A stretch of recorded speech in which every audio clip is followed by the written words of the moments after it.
Bueno, pues empezamos. Vamos a ver el tema 9. El tema 9 trata sobre bueno, pues metodología de investigación en el ámbito de la percepción.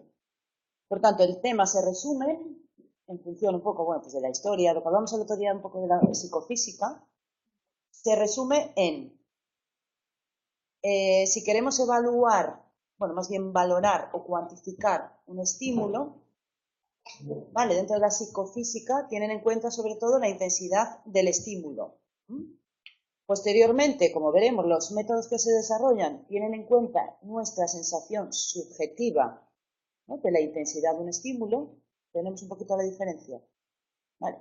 Y después ya entra un poco lo de la detección de señales, donde también se tiene en cuenta nuestra capacidad de decidir, ¿vale?, que lo veremos después también, con respecto, bueno, pues a atender unos estímulos y atender a otros, y un poco la diferencia que existen entre unos y otros. Bien, por tanto, como veréis, toda la metodología parte primero de que cuantificamos la intensidad de un estímulo. Todas las teorías iniciales se basan en el umbral absoluto diferencial. Un umbral absoluto significa que nosotros percibimos un estímulo o no. ¿Está? Mientras que el umbral diferencial es cuánto a mayores o a menores de esa intensidad hace que nosotros sintamos el estímulo o no, o las diferencias del propio estímulo. Entendemos un poco, ahora vamos a ir viendo, ¿vale? Porque es un poco difícil entender esto, pero si entendemos que las primeras tratan de umbral absoluto y diferencial, porque tienen en cuenta solo la intensidad del estímulo, posteriormente el carácter subjetivo, ¿no?, de lo que es una sensación, y tercero, bueno, pues la toma de decisiones, y bueno, y otras metodologías de estudio que a lo largo de los temas lo vamos a ir viendo, ¿no?, de los tiempos de reacción, las modalidades sensoriales, se va a ir viendo después en los demás temas. Por tanto, hoy es un poco para que entendáis la tipología, ¿no?, de metodología, para que después ya cuando veamos los temas más en concreto, bueno, se va a volver a hablar de ellos y donde veréis, bueno, pues más ejemplos. Bien, por tanto, empezamos. Como siempre, y lo explicamos el otro día, un poco la evolución histórica. Empezamos con la psicofísica, ¿vale? ¿Por qué empezamos con el tema de la psicofísica? Porque lo explicamos el otro día, que era cuando ya empezaban un poquito a investigar, ¿sí o no? Intentar cuantificar, ¿vale?, lo que es la intensidad de un estímulo. Es decir, bueno, porque a lo mejor, ¿no?, un estímulo, bueno, pues para ti es mucho más alto, ¿no?, de intensidad que, por ejemplo, para mí, etcétera. Bien, al principio, dentro de la psicofísica, eso no lo tenían en cuenta, ¿vale? Simplemente, nuestro amigo Pesner decía que una sensación es siempre similar a la intensidad del estímulo. Por tanto, la intensidad del estímulo es lo más importante. ¿Qué se le critica, como vamos a ver después? Imaginaos, la habituación. Bien, el reloj, por ejemplo, cuando está sonando, ¿verdad que llega un momento que no lo oímos? Por tanto, eso es contraproducente con respecto a lo que decía Pesner, ¿sí o no? Porque esa intensidad, ese estímulo, para Pesner tendríamos que estar escuchando el reloj todo el rato, ¿vale? Por tanto, como veremos, después se tiene en cuenta la sensación subjetiva del estímulo. Bien, por tanto, empieza, ¿no?, todo el ámbito de la investigación y la experimentación, lo que comentábamos el otro día, bueno, pues con todo el tema de la psicofísica. Por tanto, ¿cómo comienzan a investigar? Bueno, pues teniendo en cuenta, ¿no?, esa experiencia sensorial que le denominan dominio psicológico y la estimulación, que es el dominio físico, ¿vale? La psicofísica tiene en cuenta estas dos variables, pero como veremos al principio solo tenían en cuenta la estimulación con las características físicas del estímulo. Bueno, vamos a ir viendo ejemplitos para que entendamos. Lo que estábamos diciendo, dentro de la psicofísica clásica tenemos el umbral absoluto y el diferencial. Bien, el umbral absoluto, tal y como se define, ¿vale?, como estamos hablando de la psicofísica, tenían en cuenta, como veis, la dimensión física. Por tanto, el umbral absoluto de una estimulación es el valor en el cual se detecta o no el estímulo. Absoluto, ¿sí o no? Ya está. Ahora veremos las investigaciones que te preguntan. Bueno, las contestaciones son siempre sí o no, ¿vale?, un umbral absoluto, mientras que el umbral diferencial es el incremento mínimo de la estimulación que permite detectar un cambio en una sensación. ¿Vale? Imaginaos, de 20 a 30 decibelios. A lo mejor sí que noto la diferencia, pero a lo mejor, ¿entendéis? Es un poco, bueno, umbral diferencial. Esto es muy importante entender el absoluto y el diferencial porque después todas las pruebas de toda la metodología se basa al principio en la psicofísica de detectar un umbral absoluto y diferencial. Bien, tal y como decíamos Fessner también, bueno, pues tenían en cuenta lo que es la dimensión psicológica, ¿vale? Para Fessner, la dimensión psicológica relacionada con el umbral diferencial la denominó diferencias apenas perceptibles, las DAP, ¿sí? Es decir, bueno, pues son, si un estímulo nos da diferentes sensaciones. Bueno, esto es lo que dijo, pero después no escribió nada de esto, ¿vale? Lo digo porque, bueno, lo tiene en cuenta, pero después en las investigaciones no. Y para intentar relacionar Fessner lo que es las características del estímulo a nivel físico más el dominio psicológico subjetivo, lo que elaboró, bueno, pues esta formulita, ¿vale? Que la S es la sensación, ¿vale? La magnitud de la experiencia subjetiva, y por tanto una sensación, todos entendemos que es una sensación, ¿no? Una sensación que me da de algo externo. Esa sensación viene dada primero por la intensidad del estímulo, ¿vale? Y bueno, también depende de la dimensión sensorial. Aquí lo más importante que quiero que entendáis en las aportaciones de Fessner, que el resumen de toda su teoría es que la sensación aumenta en progresión aritmética, ¿vale? Es decir, una sensación aumenta cuando aumenta la intensidad del estímulo. Entendéis, por tanto, que después se le critique que la habituación es un claro ejemplo de que no. Existen diferencias personales, ¿no? Que no una persona tiene mayor sensación con un estímulo, a lo mejor porque, ¿no? Pues está más acostumbrado o no que otra, a lo mejor depende del día, nosotros también vamos variando, ¿sí o no? Por tanto, bueno, esto fue muy radical y dijo, bueno, pues cuanto más estímulo, más sensación. Bien. Entonces, se desarrollaron, bueno, pues métodos para medir esta cantidad, ¿no? de esta intensidad de los umbrales absoluto y diferencial dentro de los estímulos externos. ¿Qué métodos indirectos fueron utilizados? Estímulos constantes, límites y ajustes. Entonces, es mejor que vayamos viendo el libro, las tablas, ¿vale? Porque así veis un poco en qué consiste cada uno de la metodología. Bien, tenemos método de estímulos constantes. Tenéis en la figura 9.1 y la 9.2. Vale, vamos a ir viendo los dibujitos, las tablas, que así lo entendemos todos. Tienes ahí tú las tablas, ¿no? Las ves ahí. Bien, bueno, pues el método, comenzamos por el primero, el método de estímulos constantes. Vale. El método de estímulos constantes, ¿en qué se basaba? Bueno, pues tenían, si vais viendo un poco la tabla, que es un poco el resumen de la investigación. Vale, es un conjunto de estímulos fijos, vale, elegidos de antemano, porque después veremos que existen investigaciones donde el observador puede, de forma autónoma, subir o bajar la intensidad de un estímulo. Pero estos son unos estímulos, vale, que ya están cerrados de antemano, ¿vale? Lo que es la intensidad. Entonces, se les hace una presentación repetida, ¿vale? De un estímulo graduado, bueno, pues con diferentes valores de intensidad. ¿Sí? ¿Se entiende, no? Lo que se va haciendo. Y lo que tiene que hacer decir el observador, ¿vale? Como estamos en umbral absoluto, simplemente tiene que decir si lo detecta o no. Vale, acordaros, umbral absoluto, sí o no. Umbral diferencial es más o menos o similar al estímulo de referencia. ¿Vale? Bien, por tanto, aquí veis en la tabla la intensidad del estímulo en este caso, es decir, cuando nos presentan dentro de esta metodología un estímulo, tenemos que ir diciendo, vale, si lo detectamos o no. Entonces se le va repitiendo muchas veces el estímulo.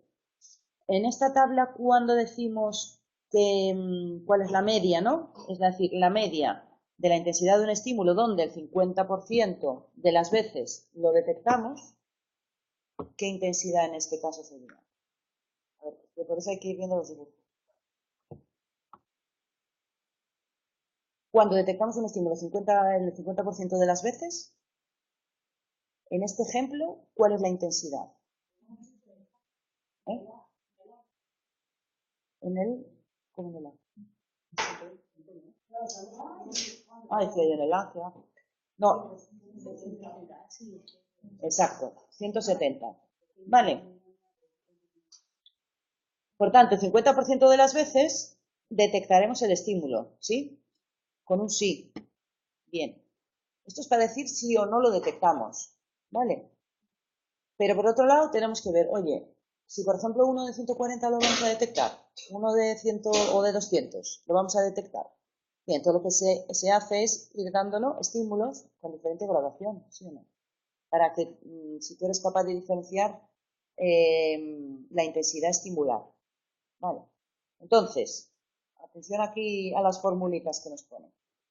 Aquí lo que se le va, tenemos en el eje horizontal, ¿vale? La intensidad del estímulo y, como hemos visto, en el eje vertical en la ordenada tenemos la proporción de respuestas que dicen que sí, ¿vale? Entonces, se le va a ir dando diferentes, no sé si espera, a ver si la tengo aquí más. Vale. Se le va a ir dando, bueno, pues estímulos con diferentes intensidades. Bien, lo importante de este gráfico, que estamos hablando de umbral, en este caso absoluto, ¿vale? Corresponde a la intensidad, lo que hemos visto, de 170, porque lo hemos detectado, repito, ¿cuánto? 50%. Acordaros, dentro de cada metodología hay que acordarse del tanto por ciento. ¿Vale? Entonces, esto es el sí o no. Pero, si nos vamos a lo que estábamos hablando antes, del umbral diferencial, es que nos van poniendo estímulos de comparación, sí o no, de mayor y de menor intensidad al estándar, y tenemos que decir si si lo percibimos o no. Bien, si entendemos esto, llegamos a esta conclusión y digamos, bueno, nuestras fórmulas matemáticas. En la tabla 9.2, vale, tenemos, volvemos a lo mismo, el 50% de las veces, ¿sí? Detectamos un 170. Bien, entonces, ¿a qué le denominan dentro de esta metodología el umbral superior? Bueno, cuando detectamos el estímulo, vale, el 75% de las veces, vale, como mayor. ¿Entendéis un poco lo que digo o no? Es un poco raro, ¿no? Es decir, a ver, en la tabla 9.2, bien, tenéis dos líneas, la de 170, ¿verdad?, de intensidad del estímulo y el 50% de respuestas, que es lo que veíamos antes, ¿sí o no? Lo que es el umbral absoluto. 50% de las veces lo notamos. Bien, después se le va a ir dando estímulos, ¿vale?, con mayor o menor intensidad. ¿A qué se denomina dentro del umbral diferencial umbral superior?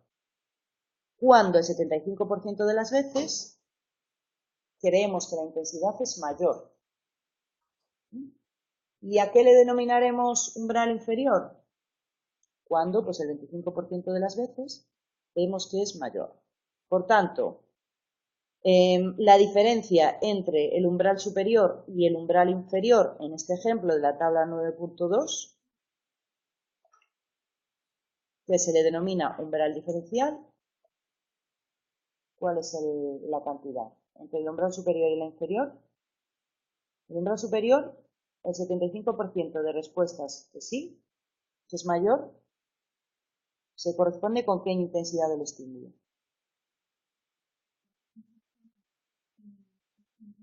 200, ¿sí? Y el inferior, un 25%. Tanto el umbral diferencial es el superior menos el inferior. Exacto. Vale. El umbral diferencial es 60. Bien.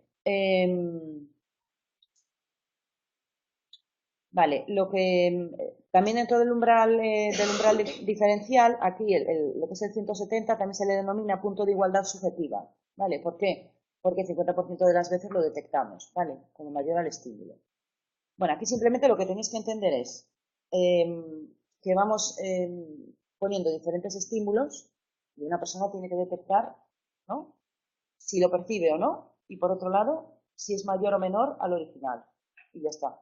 Por tanto, dependiendo un poco de la proporción de respuestas, ¿no?, de un estudio, por ejemplo, aquí, por ejemplo, entenderíamos, bueno, pues que el 25%, ¿no?, o de una persona individual o de un grupo, no de un estudio de investigación, veríamos que el 50%, por ejemplo, de nosotros vamos a detectar ese estímulo cuando tiene 170, ¿vale?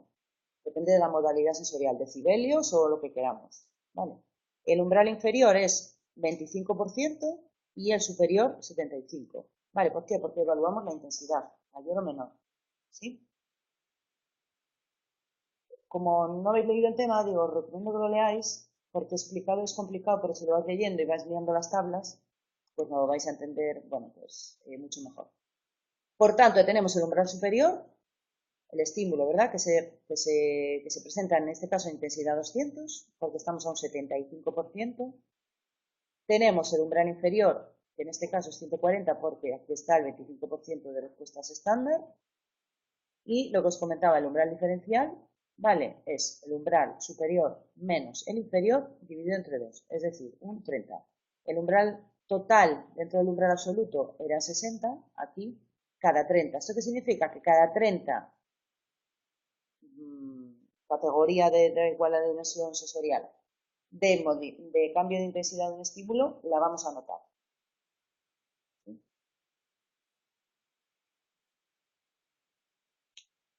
Bien, por tanto, esto lo vamos a notar y el 60 que estábamos comentando antes se le denomina intervalo de incertidumbre. ¿Por qué? Porque desde el 25 al 75, el 50%, vale, perdón, el 50% sí, de la intensidad estimular, vale, aquí estamos todos nosotros en relación con, ¿no?, la intensidad que notamos de todos los estímulos, vale.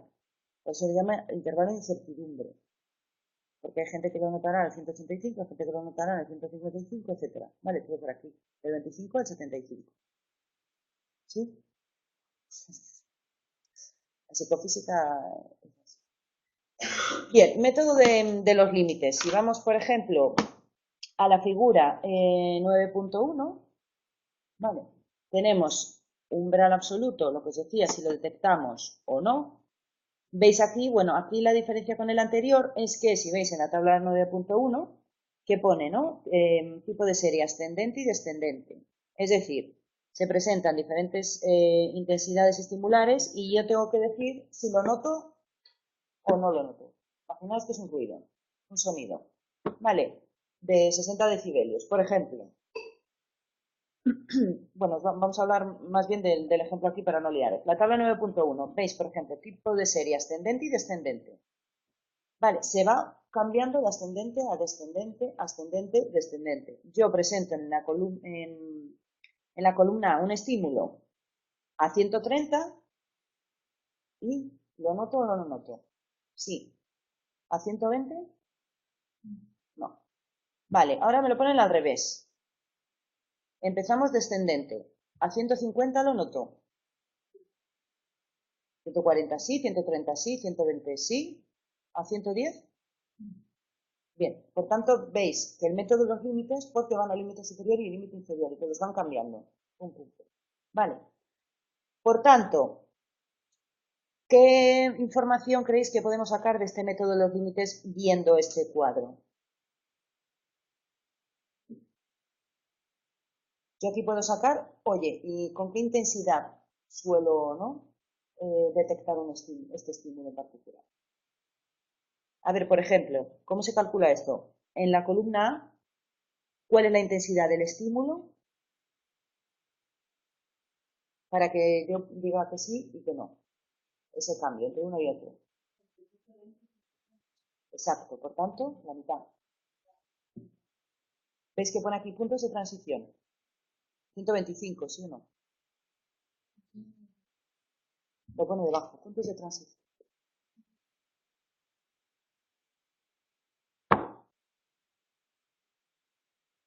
No ponéis puntos de transición. No.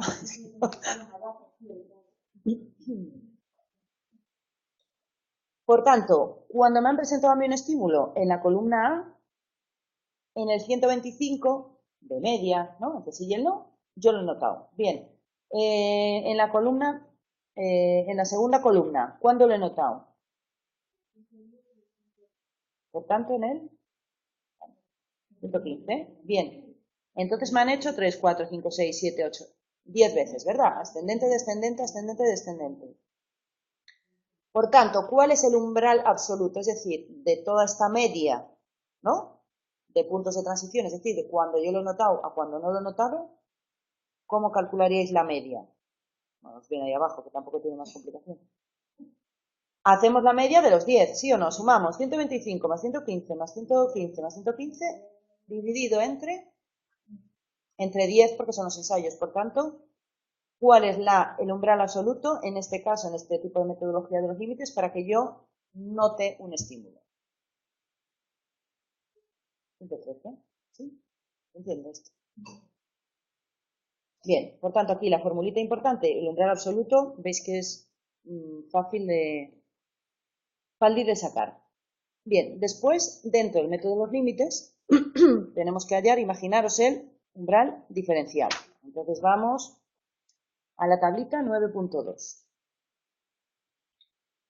Tenemos un estímulo, imaginaros que siempre es igual, ¿vale? 60, en este caso, a ver si viene aquí de cuánto es para no olvidaros. Bien, en este ejemplo, ¿vale? De la tabla 9.2 tenemos un estímulo estándar de 100, ¿vale? Entonces, aquí lo que me van poniendo son o mayor intensidad, o igual o menor intensidad. Yo tengo que decir, pues es igual. Pues tiene más intensidad, tiene menos. Vale, porque estamos hablando de umbral diferencial. Bien, tabla 9.2. En la columna A, cuando el estímulo ha tenido 120, con respecto a ese original de 100, ¿sí? Primero me dicen, bueno, imaginaos, es este, ¿no? De 100, te lo ponen. Y a partir de ahora te van presentando. En la columna A, uno de 120, ¿qué me ha parecido? Más que el de referencia. Este método de límites tiene uno de referencia, sí. ¿Vale? De ahí que tú puedas decir que es mayor o menor. No, no podría. Por tanto, el de 120 es superior al de referencia. El de 110 te parece igual. El 100 te parece igual. El 90, el 80 te parece menos. ¿Mm? Exacto. Después, cuando la segunda serie descendente, le parece que el de 150 es superior, superior, superior, superior. El de 110 le parece igual, el de 100 igual, y el de 90 en este caso menos. Bien, por tanto, veis si es igual al anterior, ¿sí o no? Por tanto, igual que antes, en la columna A, ¿en qué intensidad estimular me parece similar al de estímulo de referencia?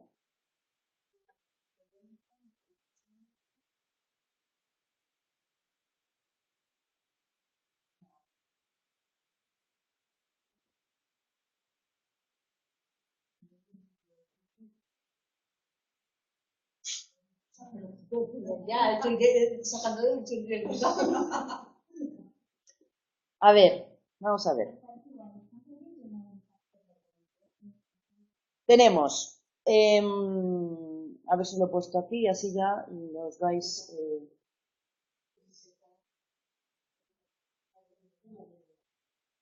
Tenemos punto de transición TS, a ver, fijaos bien, transición superior, es decir, que a mí me parece más de referencia. ¿En qué salto me parece más? Entre 110 y 120, ¿no? Por tanto, 115. Bien. ¿Cuándo me parece menos?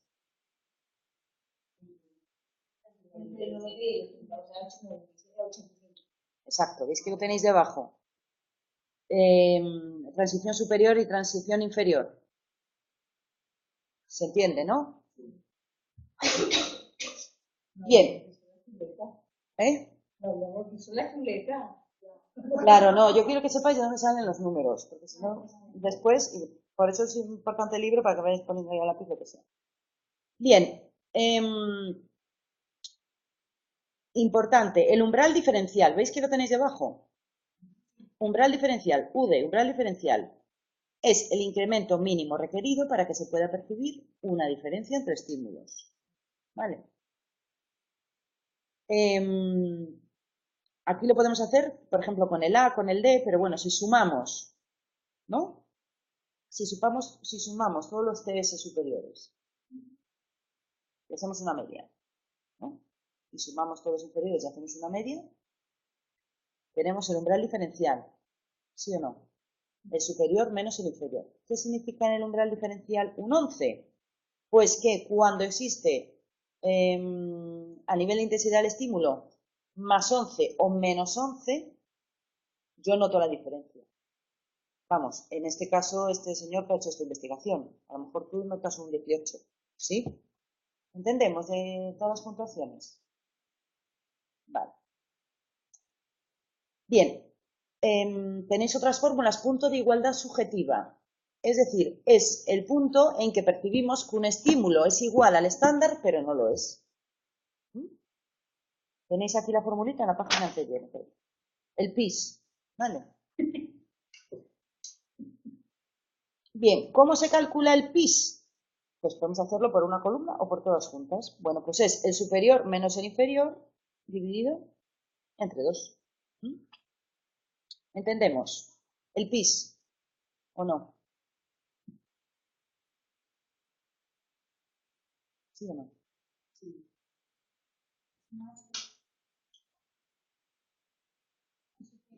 Claro, a ver, por ejemplo, si pusiéramos, por ejemplo, el A, ¿vale? La columna A, 115. 115 menos 85. 115 menos, perdón, más 85.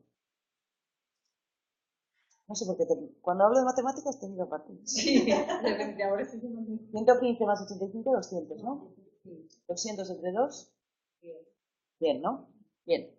Por tanto, ese es el punto de igualdad subjetiva, en lo que se percibe el estímulo, prueba y el estándar como iguales. Y en este caso, por tanto, si mi PIS, imaginaos, esta columna, ¿verdad que me da 100? Y el estímulo de referencia, ¿qué era? 100. Por tanto, mi punto de igualdad subjetiva, ¿qué significa? Que está clavado. Clavado. ¿Entendemos? Esto se usa también, por ejemplo, a veces cuando existen dificultades perceptivas, tal, se utilizan este tipo de estudios para ver cómo difiere la sensación de un estímulo con respecto a un original. Porque, ¿entendéis? Error constante, pues es el PIS menos el ES. Vale, es decir, el error de comparación, bueno, pues cometido con respecto a los estímulos que lo tenéis aquí. Error constante es el error de estimación al comparar dos estímulos. ¿Qué pasa?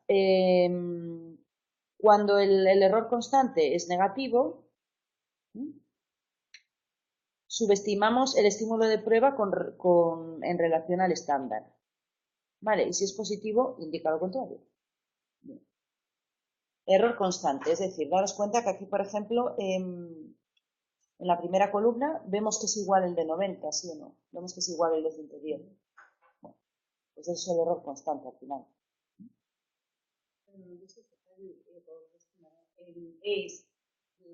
¿Cuál sería la fórmula para el que? A ver, es que aquí no sé cómo lo han calculado desde arriba. A ver si está hecho todas las fórmulas. O sea, es el PIS. El PIS, ¿sabes de dónde sale, no?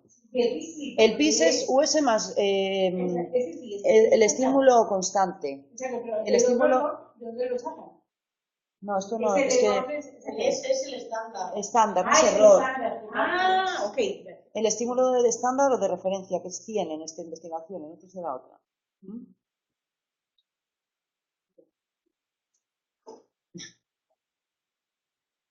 Bueno, estos libros hay que escribirlos y trabajar mucho, porque si no. Bien, bueno, pues entendemos el PIS, el error, etcétera. Voy a ir un poquito rápido porque lo que me interesa es lo de la PEC, ¿vale? La PEC o el PEC, no sé cómo llamas.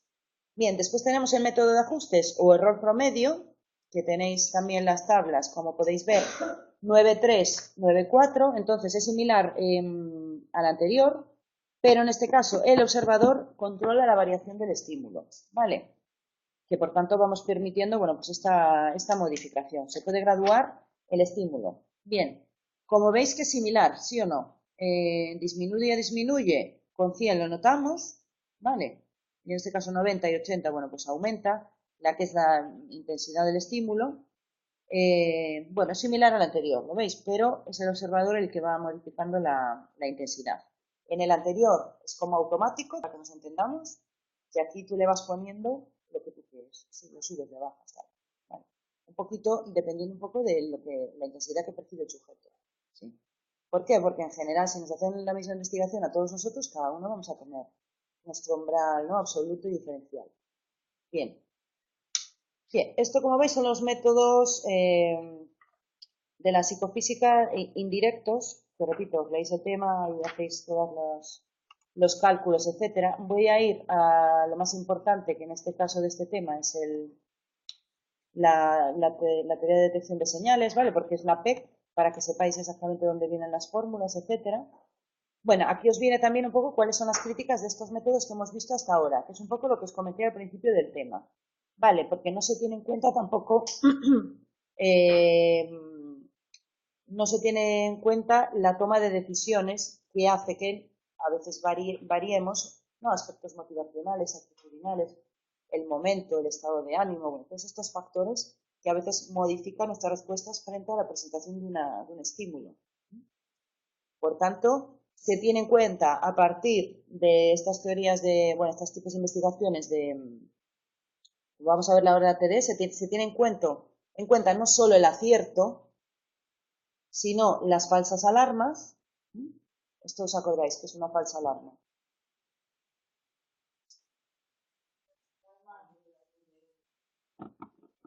Cuando yo le digo que sí, pero es que no. ¿Veis? Por tanto, ahora es un poquito más completo porque también tienen en cuenta estas cosas. Entonces, en este tipo de métodos que vamos a ver ahora de detección de señales, ponen un estímulo que es un ruido, que se le llama ruido, y por otro lado te ponen el SR, que es el ruido más el estímulo. Entonces tú lo que tienes que decir, ¿esto es ruido o no? No, aquí hay un estímulo. Vale, te juntan los dos. Vale, o sea, quedaros con esto que estamos hablando de R, ruido, SR, estímulo, en inglés, claro, estímulo, señal. ¿Entendemos? R, SR. R, ruido, SR, ruido más señal. Vale. Entonces, ¿en qué se basa la teoría de detección de señales? Que es un poco lo que vamos a ir al grano. A ver si lo tengo aquí. Bien. Por tanto, dentro de la TDS se tiene en cuenta la detección del estímulo, que es lo que acabamos de ver, pero también el criterio de respuesta de una persona frente a ese estímulo. Bien, resumiendo, ahora vamos a ver que es muy fácil. Tenemos, por tanto, el ruido, ¿sí?, que era la R, y también tenemos la señal ruido, ¿vale? SR. En este caso prescindimos de lo que es el concepto de umbral, ¿vale? Porque daros cuenta que también el estímulo ruido también lo percibimos, ¿sí o no? Entonces aquí lo que se trata de detectar es si la persona es capaz de diferenciar el ruido con señal ruido, que es donde está el estímulo. No sé si os habéis leído la PEC. Bien, lo que hay que presentar, los circulitos, es un poco... Exacto, si se da cuenta que son más grandes, tal. Bien. Entonces, mirad, os voy a explicar... Bien, estamos en la página 322. Bueno, 323, ¿sí? ¿Estáis? Bien, veis que aquí abajo habla, ¿no?, de, bueno, en este caso, que tiene en cuenta, muy importante, la teoría de detección de señales, por un lado, ese proceso sensorial, es decir, ser capaces de detectar el ruido y del SR, la diferencia con el SR, estímulo-respuesta, y por otro lado, el proceso de decisión, que es la respuesta no o respuesta sí, si damos respuesta sí o no. ¿Por qué es importante esto? Porque si pasáis la página, 2 páginas más, ahora volvemos para atrás, en la 326 veis que tiene aquí en cuenta si nosotros detectamos como estímulo el SR, es un acierto, ¿sí? Si no detectamos un estímulo en el SR, ¿qué es? Un fallo. Si detectamos en el ruido un estímulo, falsa alarma. Y si en el ruido decimos que no hay estímulo, ¿qué es? Rechazo, que está bien. Bien. Por tanto, la TDS tiene en cuenta sobre todo lo que es la primera, ¿vale? Aciertos y falsas alarmas. Vale. Volvemos para atrás. Por tanto, en la página 324 veis un poco la distribución, ¿no?, lo que acabamos de decir. Las tasas de aciertos, las falsas alarmas, los fallos, ¿vale? Y los rechazos que son correctos. Bueno, un poco la distribución. Pero aquí lo más importante es entender de dónde sale estos índices que son de sensibilidad, ¿vale? Bueno, os piden índices de sensibilidad y la PEC. A ver, tengo aquí la PEC.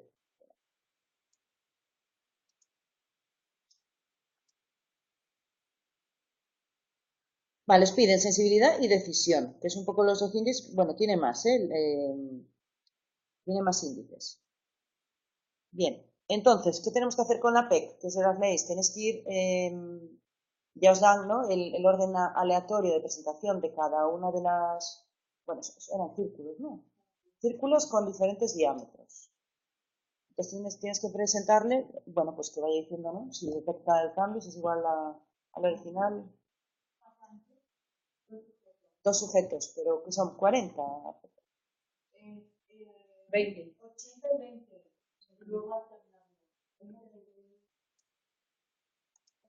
Espera, a ver si lo tengo aquí. Ah, lo tienes ahí. Tiene ahí.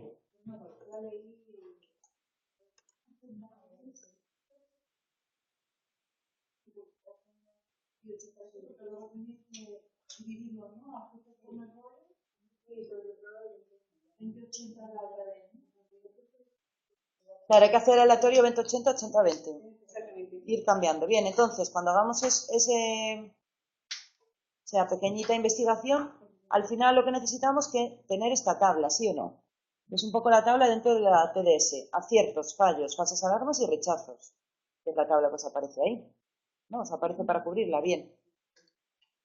¿Cómo calculamos las tasas de aciertos?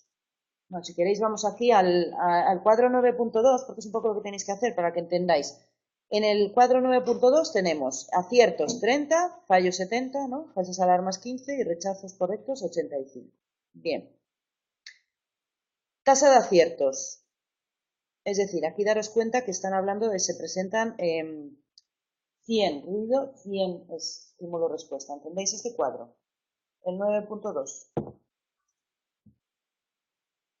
Vale, se presentan 100 estímulo-respuesta y 100 R. Vale, de los 100 estímulo-respuesta, la persona ha acertado 30 y 70 ha fallado. Y de los 100 de ruido, falsas alarmas 15 y ha rechazado correctamente 85. Por tanto, tasa de aciertos, ¿ves cómo se calcula aquí? Son el número de aciertos entre la presentación del SR, no del R, ¿entendéis? Bien, tasa de fallos, bueno, pues lo mismo, 70 entre 100 porque hemos presentado 100 SRs. Falsas alarmas es cuando al ruido le damos a que sí. Por tanto, 15 entre 100, que son las veces que hemos presentado R. Vale, y rechazos, las veces que le hemos dado no y era ruido, por tanto, bien, ¿no? Rechazos correctos. Vale, por tanto, dividimos no sobre 200, no os equivoquéis, sobre las veces que hemos presentado el SR o el R. Vale. Esto, hacéis la tabla, bueno, pues con la investigación que tenéis ahí. Bien, ¿qué os piden? Calcular el índice que tenéis a la derecha, el índice de sensibilidad, y después el cálculo de criterio de decisión. ¿Cómo se calcula el índice de sensibilidad? Veis, ya os va diciendo aquí cómo hay que hacerlo, tal cual. Bien, tenemos que calcular la tasa de aciertos, ¿verdad? Que ya lo hemos calculado, que nos daba aquí en este ejemplo 0,30. ¿Sí? Bien, después tenemos que ir a las tablas, que os vienen tal cual en el trabajo, de lo que son las puntuaciones típicas. Vale, exacto, además os las da, tal cual. Por tanto, bueno, pues cuando halléis la tasa de aciertos, vale, vais a la tabla y veis la puntuación Z, ¿sí? que corresponde. Y el punto bueno, pues en este caso de la ordenada. Vale, también hay que hacerlo, como veis aquí, de las falsas alarmas. ¿Por qué? Porque el cálculo de índice de sensibilidad es igual a, lo tenéis hacia abajo, ¿a qué es igual? A ver. Índice de sensibilidad, o sea, es decir, daros cuenta que aquí solo estamos teniendo en cuenta aciertos y falsas alarmas. Sí, la resta de qué. Vale. ¿El Z sí R qué es? Y el sí SR. Exacto. Por tanto, el índice de sensibilidad es la diferencia entre las falsas alarmas, ¿no?, y los aciertos. Por tanto, este índice de sensibilidad, cuando el valor da igual a 0, indica falta de discriminación y valores elevados que la detección ha sido buena. ¿Esto se entiende? Porque si yo acierto las mismas veces que fallo, ¿qué significa? Pues que mi discriminación es bastante mala, ¿no? Cuanta más diferencia exista, ¿no?, mayor sensible soy, sensible de que capto las intensidades.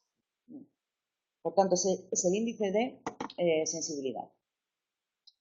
Eso os piden por un lado. Os piden también calcular el criterio de decisión, ¿no? ¿Me dejas? Es que no la he traído. Calcular el criterio de decisión.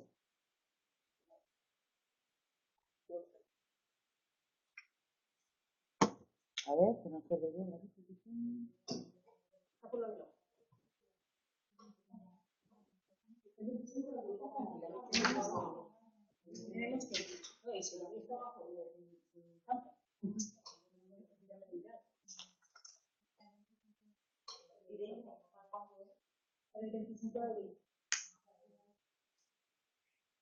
Espérame, no. Esta es 24. Ay, espérame, que no, la del 25 de abril era de... Ah, y otra. Esta es 24 de abril. Las dos.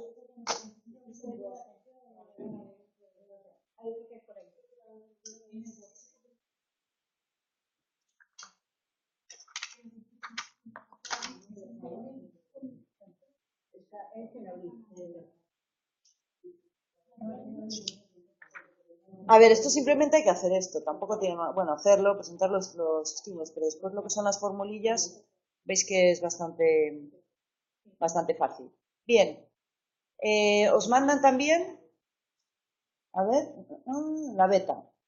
Bien, por tanto, hay que hallar en el trabajo la proporción de aciertos, la proporción de falsas alarmas, la D, que es la sensibilidad, que lo acabamos de ver, veis que es ir a las tablas y restar, tiene más, y después la B. Aquí os he puesto el criterio de decisión. Vale, es que no lo encuentro en el libro ahora mismo. El B.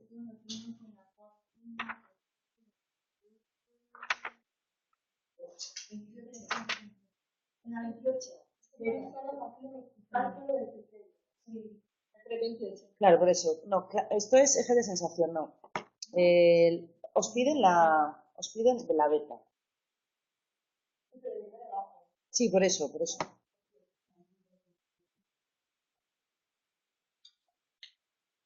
Bien. A ver.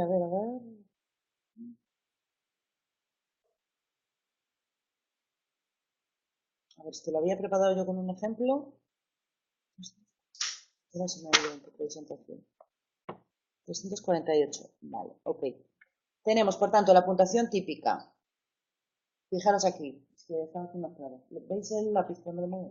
Sí. Vale, beta. Es igual a puntuación típica. Es un poco lo que hemos visto antes. De sí. ¿Qué significaba? Acordaros. Sí, SR. Sí, SR, acierto. Dividido entre sí, R.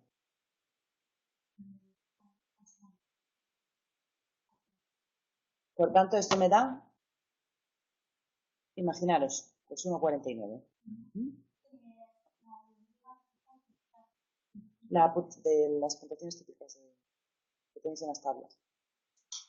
Por tanto, cuando el criterio de decisión, ¿vale? Se llama el criterio, en este caso, de, bueno, razón de verosimilitud o criterio de decisión, pone que un valor de criterio igual a 1 indica un punto de selección de criterio que no está sesgado, mientras que valores superiores a 1 indican un criterio estricto y valores inferiores a un criterio laxo.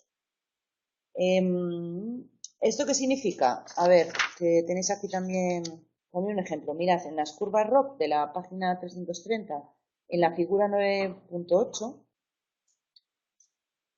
en el primer, a ver si os lo explico bien esto, el primer cuadro, ¿Sí? A ver, aquí se trata de ver es si mi criterio de decisión cambia en función de las instrucciones que a mí me dan. ¿Vale? Por tanto, en la curva ROC A, vale, tenéis varios puntos. Es que no sé si lo veis. Claro, el primer puntito de la izquierda sería criterio estricto, intermedio y el de arriba laxo. ¿Veis? Vale. Por tanto, a la izquierda tenemos probabilidad de sí, SR, apuntad ahí, que son aciertos. Abajo, que son falsas alarmas. ¿Sí?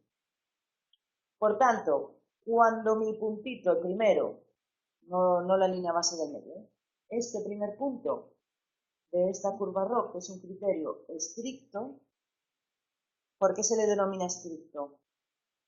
Tiene muchos aciertos y muchas falsas alarmas. Tiene muchos aciertos. Falsas alarmas son estos. ¿Sí? A ver, espera, que te enseño el libro porque si no.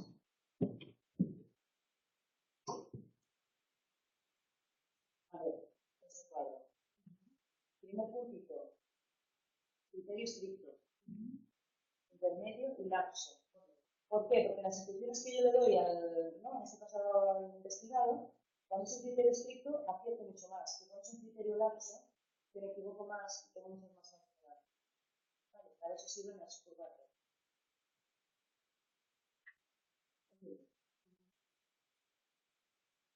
Vale, daros el sí SR, que es acierto, los sí R, es que yo digo que sí que hay destino del orgullo. Vale. Falsa alarma.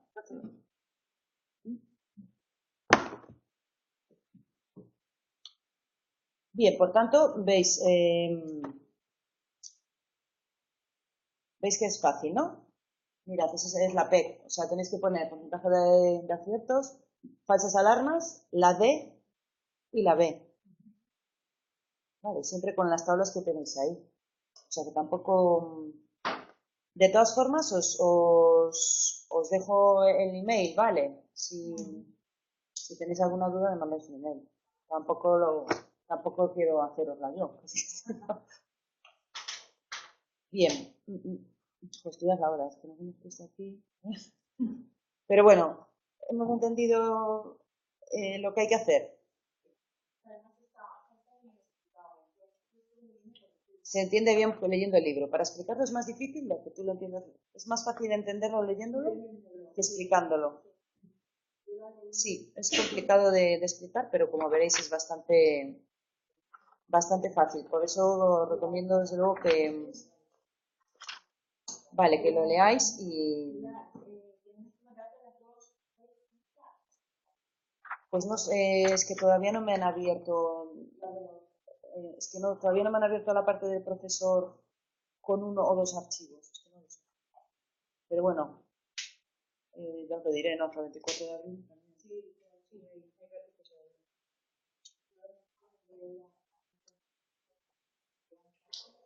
A ver, yo les recomiendo que lo hagáis ya, porque es que si no después tenéis que volver a esto y ya no os acordáis. Por eso. A dos personas. Descanso en paz. La otra son cuatro, me parece. Bueno, descanso, yo no me lo he leído, entonces no, porque si no estaría embalada yo. A coger a todos mis vecinos, que están todos octogenarios, no nacen nadie ya. No, ahora os explico. A ver, digo, para que no os olvidéis de esto, a ver.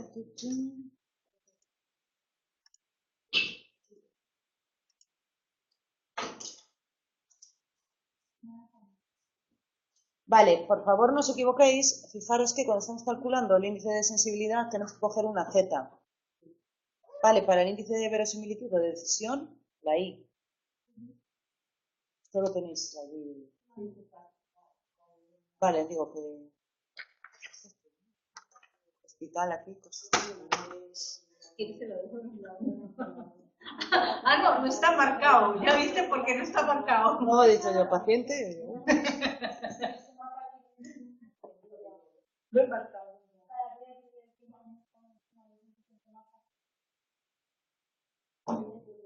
Bueno, resumiendo, la... Sí, vamos a acabar. La teoría de detección señales, por tanto, hemos entendido, ¿no? Intenta modificar lo de la psicofísica, solo tener en cuenta la intensidad del estímulo, tal como estos métodos que hemos visto, que recomiendo que lo vuelvan a saber, y tiene también en cuenta el proceso de decisión, ¿vale? Es una aportación que hace nueva. Por tanto, se presenta un R ruido SR estímulo señal, el SR, evalúa, por tanto, las dos cosas, no solo el índice de la intensidad estimular, sino la sensación que a mí me da el estímulo, ¿vale? El índice de intensidad, más el índice de proceso de decisión, ¿vale? Por tanto, ten en cuenta lo que vamos a decir, ¿no? Calcular más, estas correctas.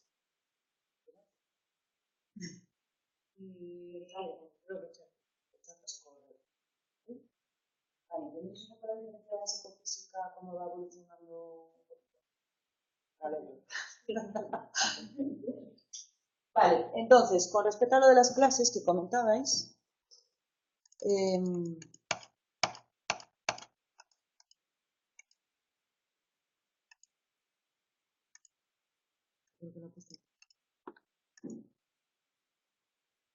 pues no lo he puesto. La semana que viene no hay clase. Vale, entonces es el 15, miércoles 15. Miércoles 15. Miércoles 15, es más bien no. O sea, una sigla no. Vale. Miércoles 15 de 6 a 8.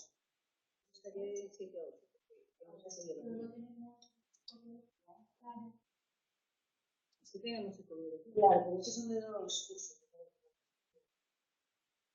Pero es entre de aquí estamos hablando de claro, aquí tienen en cuenta solo que es el mismo.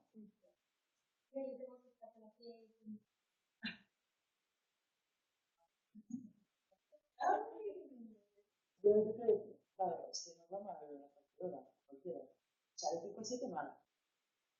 De 5 a 7 coincide con su de 6 a 8 coincide. De 7 a 9.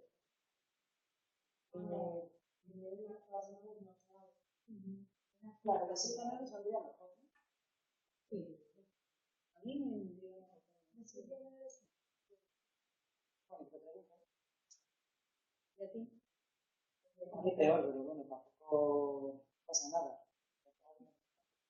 Entonces yo, bueno, pues lo comento ahí a ver si pueden, vale.